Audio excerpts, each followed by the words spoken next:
अंबेडकर जी की कर्मभूमि में आकर आज मुझे बहुत खुशी हो रही है। कांग्रेस का फाउंडेशन डे है और आज हम नागपुर में आपसे बात करने, आपसे मिलने आए हैं। देश में विचारधारा की लड़ाई चल रही है। लोगों को लगता है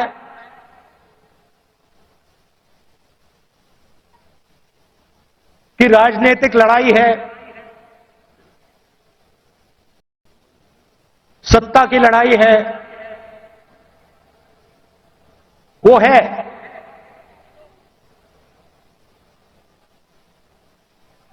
मगर इस लड़ाई की नींव जो है वो विचारधारा की है और दो विचारधाराओं की लड़ाई हो रही है। बहुत सारी पार्टियां हैं,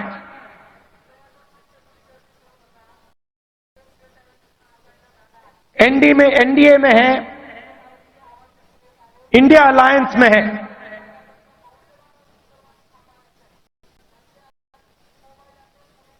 मगर लड़ाई दो विचारधाराओं के बीच में है।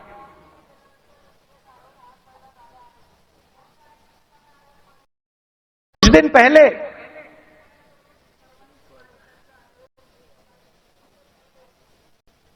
एक बीजेपी का एमपी मुझे लोकसभा में मिला। बहुत सारे बीजेपी के एमपी पहले कांग्रेस पार्टी में हुआ करते थे, छुप के मिला मुझसे। मुझे दूर से देखा, छुप के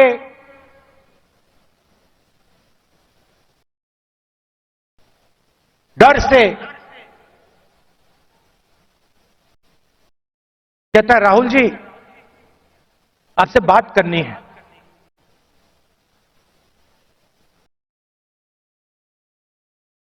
मैंने कहा भाई क्या बात करनी है, तुम तो बीजेपी में हो।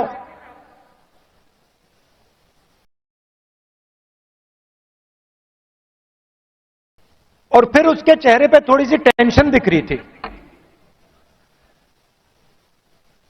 तो मैंने पूछा सब कुछ ठीक है क्या? मैंने सोचा शायद घर में कोई बीमार हो, कोई दुर्घटना हो गई हो। मैंने पूछा सब कुछ ठीक है? कहता है नहीं।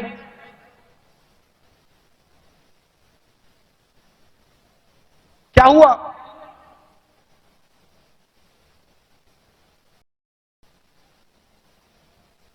राहुल जी बीजेपी में रहकर सहा नहीं जाता।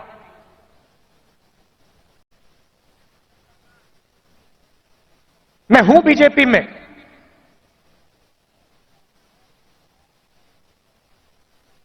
मगर दिल मेरा कांग्रेस में है।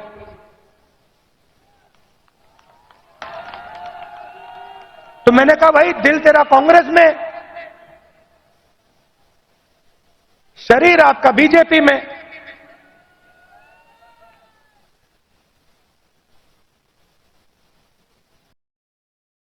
मतलब दिल शरीर को कांग्रेस में लाने से डर रहा है, यही हो सकता है।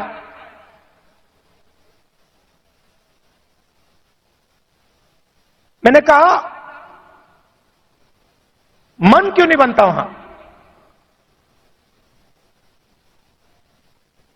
आप एमपी हो,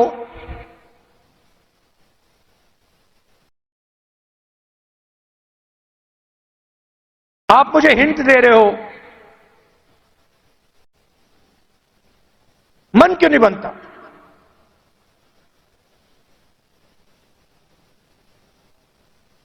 कहता है राहुल जी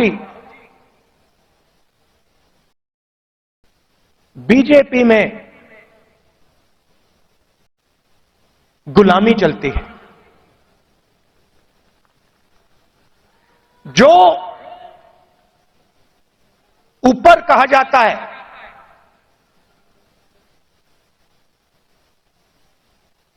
वो बिना सोचे समझे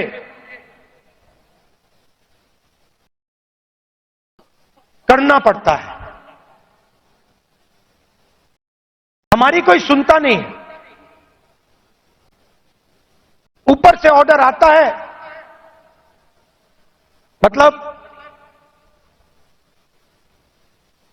जैसे पहले राजा ऑर्डर देते थे,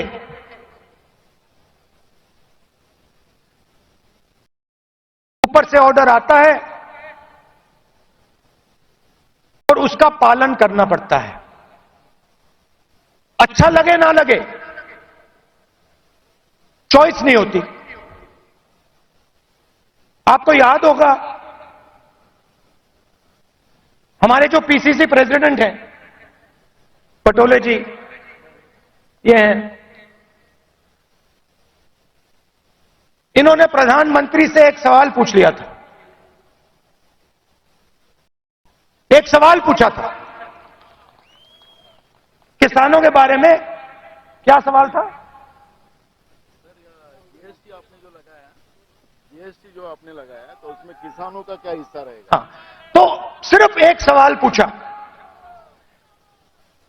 सवाल था जीएसटी जो आपने लगाया उसमें किसानों का क्या हिस्सा होगा। मोदी जी को सवाल अच्छा नहीं लगा, पटोले जी आउट हो गए।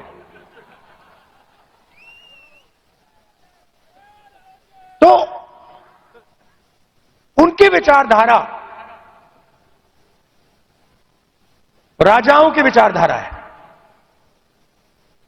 किसी की सुननी नहीं।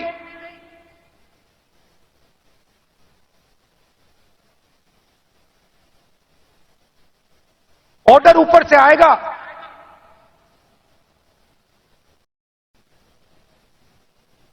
आपको ऑर्डर का पालन करना पड़ेगा।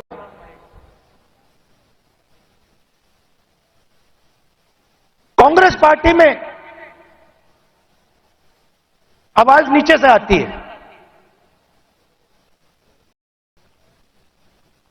हमारा छोटा कार्यकर्ता हमारे किसी भी नेता को टोक सकता है। सही है ना? हमारे कार्यकर्ता मेरे सामने आते हैं और मुझे कहते हैं राहुल जी ये जो आपने किया मुझे अच्छा नहीं लगा। और फिर मैं उनको समझाता हूं कि देखिए मैंने ये इस कारण किया, और मैं उनकी सुनता हूं। उनकी जो आवाज है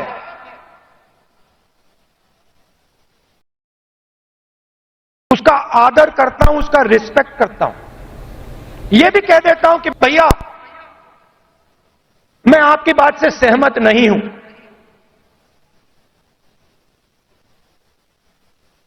मगर उसकी आवाज सुनता हूं।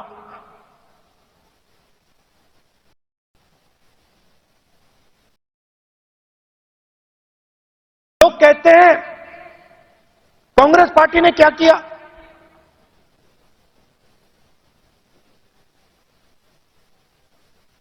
आजादी से पहले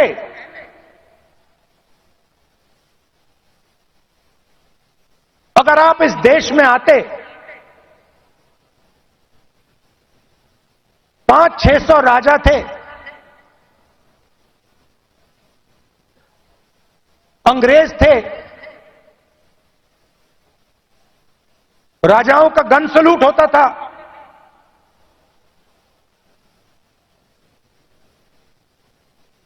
किसी को 19 तोपों का सलूट होता था, किसी को 21 तोपों का सलूट होता था।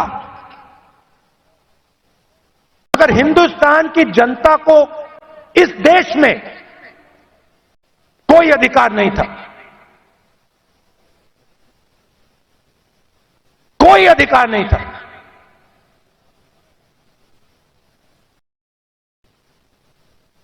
गरीब व्यक्ति की जमीन अगर राजा को अच्छी लगी, 1 सेकंड में उसको ले जा सकता था। ये सारे के सारे अधिकार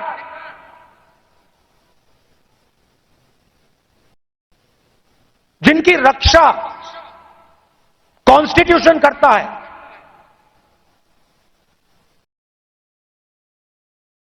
तो अंबेडकर जी ने, गांधी जी ने, नेहरू जी ने खून पसीना देके बनाया, ये कांग्रेस पार्टी ने दिया है। और आरएसएस के लोग, बीजेपी के लोग इसके खिलाफ थे।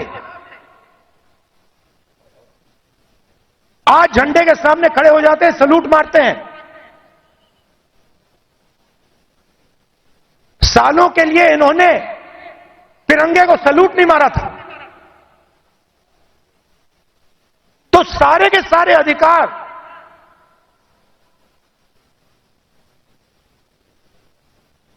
कॉन्स्टिट्यूशन से मिलते हैं।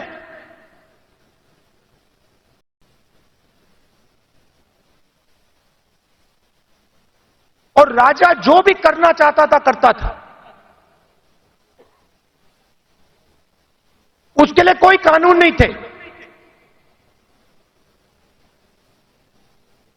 यह काम कांग्रेस पार्टी ने किया और यह हिंदुस्तान के इतिहास में,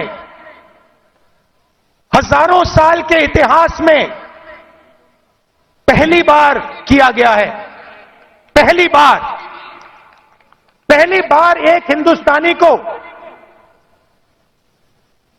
एक वोट दिया गया, चाहे वो दलित हो, आदिवासी हो, महिला हो, जनरल कास्ट का हो, तमिल हो, बंगाली हो, उत्तर प्रदेश का हो। हिंदुस्तान के हर नागरिक को कॉन्स्टिट्यूशन एक वोट देता है।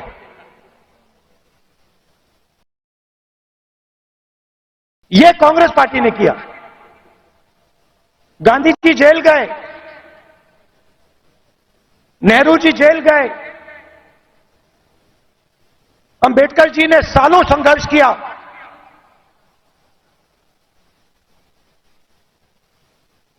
यह कांग्रेस पार्टी ने, अंबेडकर जी ने, सबने मिलकर दिया है। हमारी विचारधारा कहती है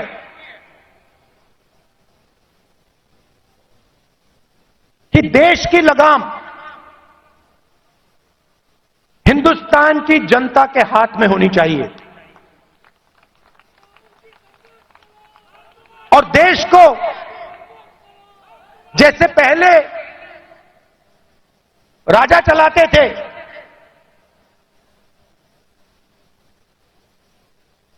वैसे नहीं चलाया जाना चाहिए।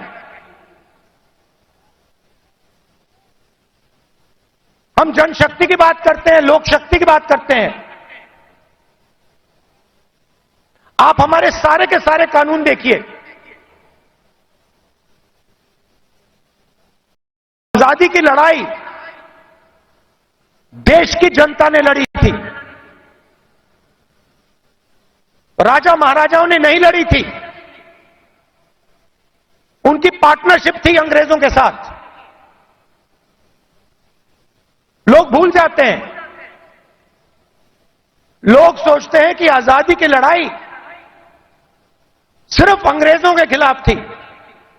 नहीं, अंग्रेजों की लड़ाई अंग्रेजों के खिलाफ थी और राजा महाराजाओं के भी खिलाफ थी। यह सच्चाई है। पार्टनरशिप थी, राजाओं महाराजाओं की, अंग्रेजों की पार्टनरशिप थी। उसके खिलाफ कांग्रेस पार्टी लड़ी थी। किसके लिए लड़ी थी? गरीब जनता के लिए लड़ी थी। अगर आप यहां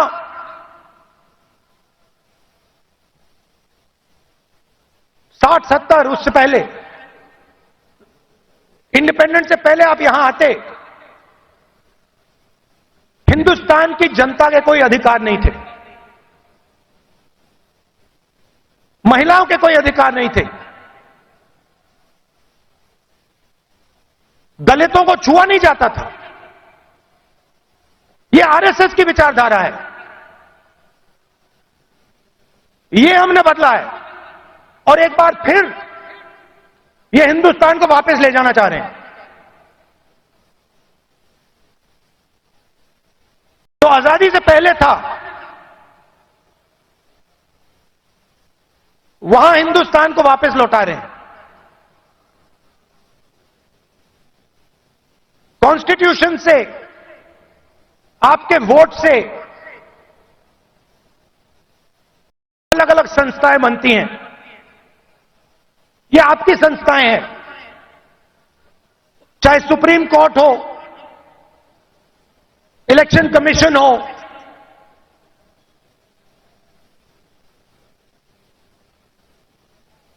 ये आपकी संस्थाएं हैं। सारे के सारे इंस्टीट्यूशंस पर ये कब्जा कर रहे हैं।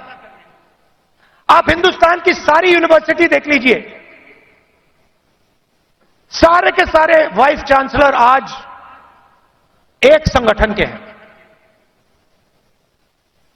उनको आता होता कुछ है नहीं, कुछ नहीं आता उनको। हिंदुस्तान के वाइस चांसलर आज मेरिट पे नहीं बनते हैं। हिंदुस्तान के वाइस चांसलर आज अगर एक संगठन में हैं तब बन सकते हैं। तो सारे के सारे जो इंस्टीट्यूशंस हैं जिससे आपकी आवाज की रक्षा होती है, जिससे आप देश को चलाते हो, इन सब का ये कब्जा कर रहे हैं। मीडिया को देख लीजिए, कहा जाता था कि मीडिया लोकतंत्र के रखवाले हैं। मैं आपसे पूछता हूं, क्या आपको लगता है कि आज हिंदुस्तान का मीडिया लोकतंत्र की रक्षा कर रहा है? सुन लीजिए,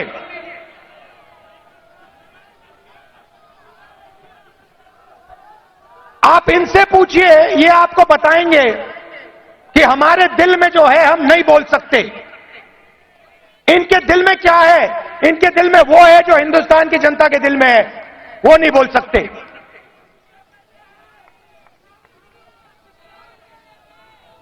तो सारी की सारी संस्थाएं का कब्जा कर दिया मीडिया प्रेशर में। सीबीआई का प्रेशर है, ये देखो ईडी का प्रेशर है।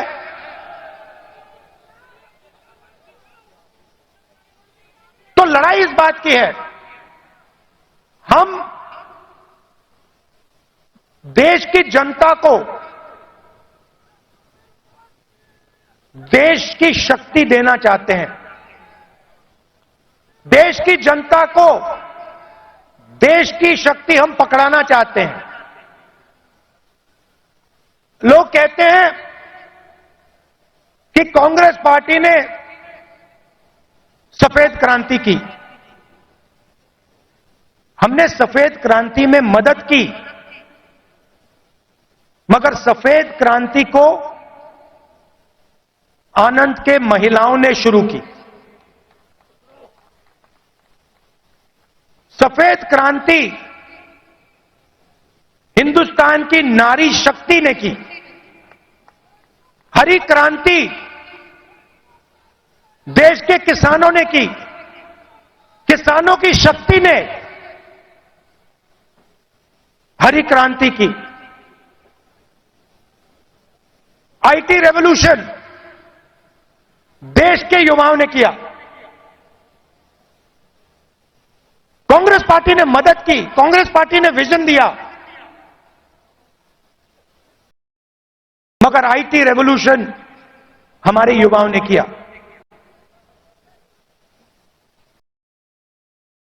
अब मैं आपसे पूछना चाहता हूं कि पिछले 10 साल में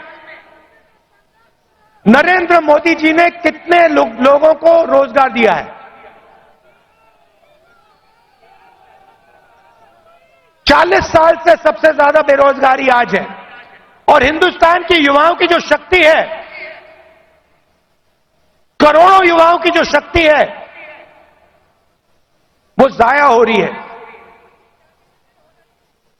आजकल हिंदुस्तान का युवा जॉब नहीं करता है। आजकल हिंदुस्तान का युवा 7-8 घंटे मोबाइल फोन पे कभी इंस्टाग्राम देखेगा, कभी फेसबुक देखेगा। ये सच्चाई है हिंदुस्तान की और उसकी शक्ति जाया हो रही है।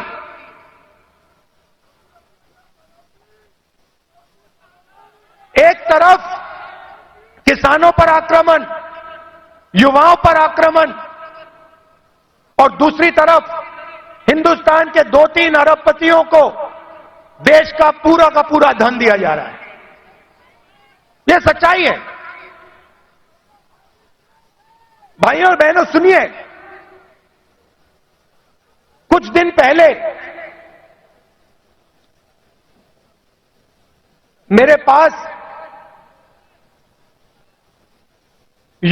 कुछ युवा आए, मुझे कहते हैं राहुल जी, अग्निवीर योजना से पहले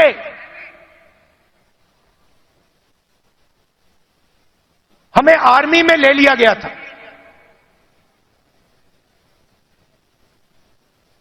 एक 1,50,000 युवाओं को हिंदुस्तान की सेना ने और एयरफोर्स ने एक्सेप्ट कर लिया था। उन्होंने फिजिकल टेस्ट पास कर दिया और एक्सेप्टेंस उनको मिल गई। 1,50,000 युवा।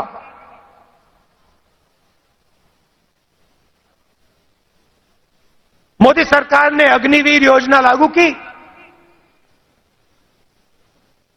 और 1,50,000 युवाओं को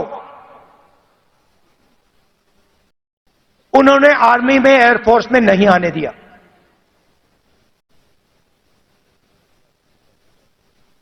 देश प्रेम की भावना थी। रो रहे थे, मेरे सामने रो रहे थे।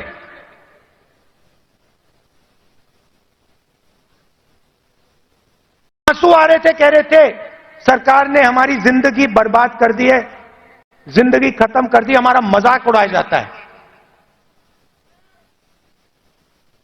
गांव में हमें झूठे सैनिक कहा जाता है। इतनी भी इज्जत नहीं रखी। उनको अग्निवीर योजना में भी नहीं आने दिया।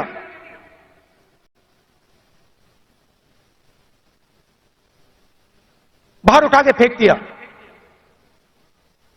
फिर कहते हैं हम देशभक्त हैं।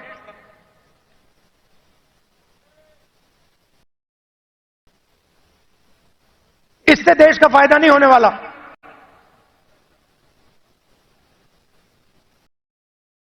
और पूरा का पूरा फायदा, देश का धन चुने हुए लोगों के हाथ में जाता है। मैंने पार्लियामेंट में सवाल पूछा, बीजेपी के लोगों से पूछा,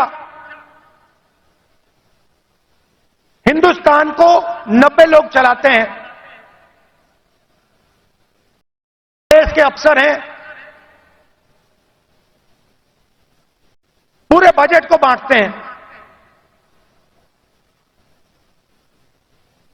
पार्लियामेंट में पूछा कि इनमें से ओबीसी कितने हैं, दलित कितने हैं, आदिवासी कितने हैं, बीजेपी के लोग चुप हो गए। ओबीसी की कम से कम 50% आबादी है, दलितों की 15% आबादी है, आदिवासियों की तकरीबन 12% आबादी है।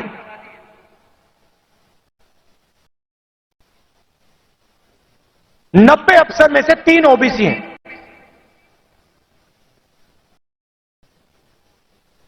कैसी ओबीसी सरकार चल रही है? उनको कोने में बैठा देते हैं, छोटे छोटे डिपार्टमेंट पकड़ा देते हैं,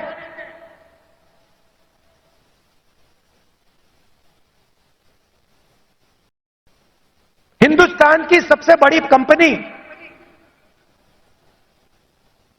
100-200 सबसे बड़ी कंपनी की लिस्ट निकालो, मुझे दिखा दो इनमें कौन सा ओबीसी है, कौन सा दलित है, कौन सा आदिवासी है। स्टेट की ब्यूरोक्रेसी में दिखा दो।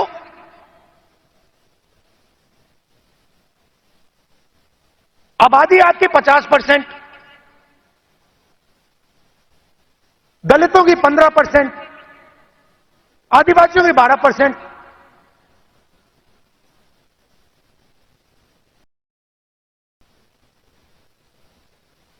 और भागीदारी आपकी कहीं भी नहीं।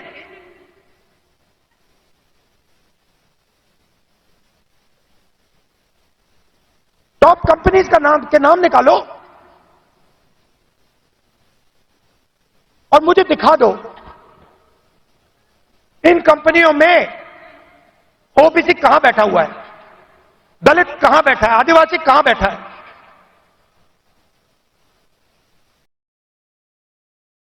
और ये सिर्फ मैं आईएएस की बात नहीं कर रहा हूं, हर फील्ड में यह हालत है।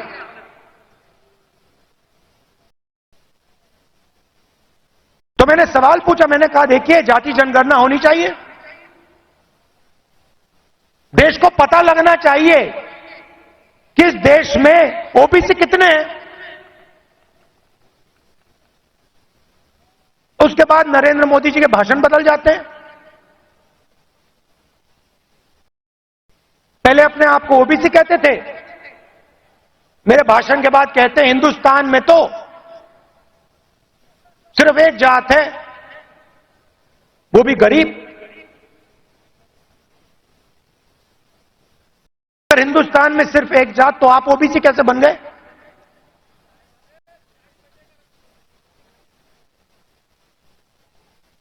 तो हमने निर्णय ले रखा है, जैसे ही हमारी सरकार आएगी, दिल्ली में आएगी, हम जाति जनगणना आपके लिए करके दिखा देंगे।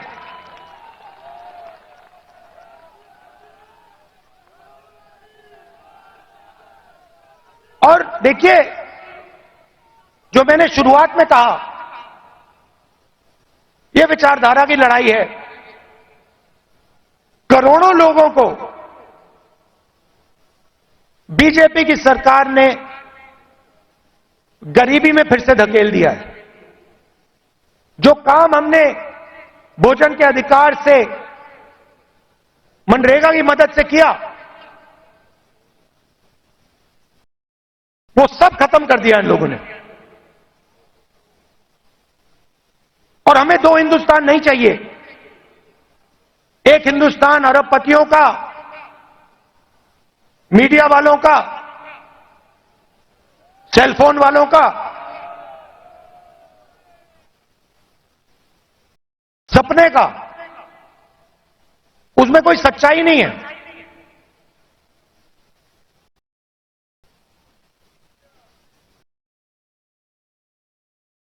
हिंदुस्तान के युवा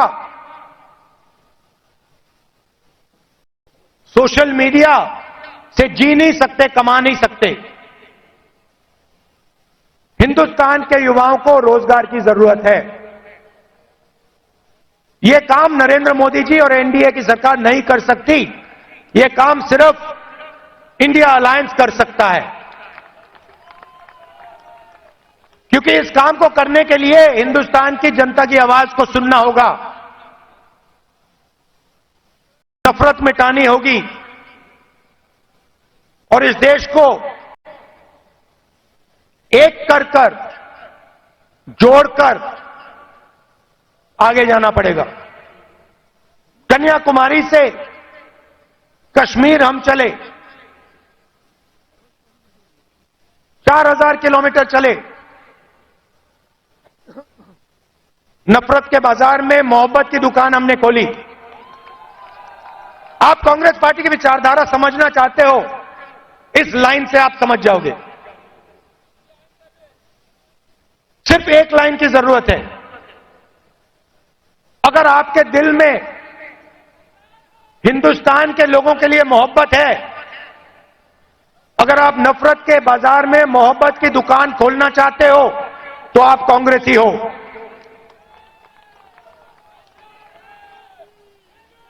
मैं कांग्रेस पार्टी के कार्यकर्ताओं से आखिरी बात बोलना चाहता हूं। देखिए, ये जो पार्टी है, और महाराष्ट्र के कार्यकर्ताओं से खासतौर से बोलना चाहता हूं, क्योंकि आप स्पेशल हो। मैं महाराष्ट्र में चला, मैं जब भारत जोड़ो यात्रा में चल रहा था, जैसे ही मैं महाराष्ट्र के अंदर आया, मैंने सोचा कि देखो, ये कांग्रेस की जमीन है, ये कांग्रेसियों की जमीन है। इस जमीन में लोगों को कांग्रेस की विचारधारा बिना समझाए समझ आ जाती है। और अगर हमारी लड़ाई शुरू हुई तो महाराष्ट्र से हुई थी, इसलिए हम यहां नागपुर में आए हैं आपसे बात करने। तो आप बब्बर शेर हो, आपको किसी से नहीं डरना। आप नहीं डरते हो, आप बब्बर शेर हो, और आपकी विचारधारा की लड़ाई है, आपके दिल की लड़ाई है। और आप और हम मिलकर महाराष्ट्र में और पूरे हिंदुस्तान में चुनाव जीतने जा रहे हैं। आप सबका दिल से बहुत बहुत धन्यवाद। नमस्कार, जय हिंद।